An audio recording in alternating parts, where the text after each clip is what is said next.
تم بحمد الله استلام موقع جديد في الحي التاسع في مدينة أكتوبر. وبدأنا النهاردة أعمال دك التربة قبل ما نبدأ نشتغل في الخرسانة العادية. أول حاجة عملناها إن إحنا حددنا حدود الحفر بتاعتنا، بعدين حفرنا التربة بالحفار، نقلنا جزء من الرمل للمقالب العمومية أو مشاوي للرمل، وفي جزء تاني سبناه حوالين الموقع بتاعنا عشان نبقى نستخدمه في أعمال الردم. بعد كده رشينا التربة بالمية، طبعا بعد ما سوينا التربة بميزان القامة باستخدام اللودر والعمال. وبعدين دلوقتي بندكها بالهراس زي ما انتم شايفين كده.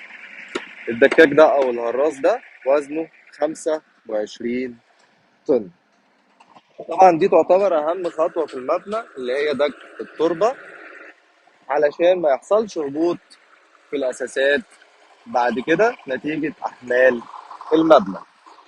من الحاجات المهمة جدا لازم نخلي بالنا منها واحنا بندك التربة ان وزن الهراس يكون كبير، ما يقلش عن 20 طن. الهراس اللي قدامكم ده 25 طن.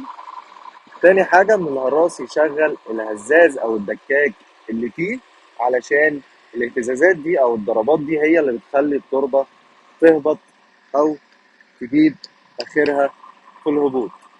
انما هو الهراس لو مشي عليها من غير ما يشغل الهزاز، كل اللي هيعمله انه هيكويها او هيخلي شكلها حلو. عشان كده لازم نخلي بالنا ان الهزاز او الدكاك شغال.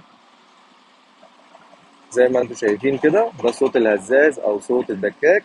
ولو انتوا واقفين جنب القطعه او في القطعه هتلاقوا ان الارض بتتهز تحتكم لما الدكاك او الهزاز يشتغل. هو هيرجع دلوقتي وهو راجع يطفي الهزاز، فبنلاقي ان الحركه سهله وصوته قليل، انما هو داخل في الاول كان مشغل الهزاز.